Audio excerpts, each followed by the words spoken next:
आरोस नाबरवाडी येथील मानवी वस्तीत गेले 2 महिने वारंवार नर व मादी जातीच्या बिबट्या घराच्या आवारात येत असून यामुळे गावात भीतीचे वातावरण निर्माण झाले आहे.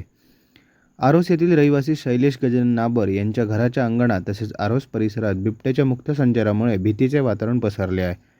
गेले 2 महिने हा नर व मादी जातीचा बिबट्या शिकार शोधण्यासाठी मानवी वस्तीत येत असून आरोस नाबरवाडी येथील शैलेश नाबर यांच्या बलाढ्य भीमा व इतर पाळीव श्वानांच्या सतर्कतेमुळे बिबट्याचा हा डाव फसत असून या श्वानांमुळे घरातील तसेच वाडीतील ग्रामस्थांना सतर्कता राहण्याची मदत होत आहे.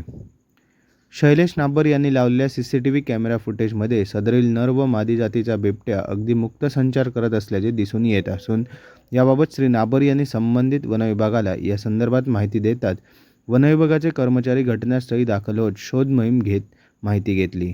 मात्र सदरील बिबट्या हा मादी जातीचा असून वनविभागाच्या कर्मचाऱ्यांच्या माहितीप्रमाणे ती बिबट्या नुकतीच व्यालेली मादी असल्याने पिंजऱ्यात पकडवून तिला स्थलांतरित करणे योग्य नसल्याचे सांगितले. मात्र वारंवार या बिबट्याच्या मुक्त संचारामुळे गावात भीतीचे वातावरण पसरले असून संबंधित वनविभागाने याबाबत गावातील नागरिक तसेच पाळीव प्राणी यांच्या सुरक्षिततेबाबत योग्य ती तात्काळ कारवाई करण्याची मागणी ग्रामस्थांनी केली आहे. मात्र सद्यस्थितीत जंगलात मानवी हस्तक्षेपामुळे होणारी वृक्षतोड यामुळे वनं नष्ट होत असल्याने जंगलातील प्राणी मानव वस्तीत येण्याचे प्रमाण वाढले असून पाळीव प्राण्यांवरील हल्लेसुद्धा वाढल्याचे दिसत आहे. मदन मुरकर, कोकण लॅब, ब्रेकिंग, आरोस.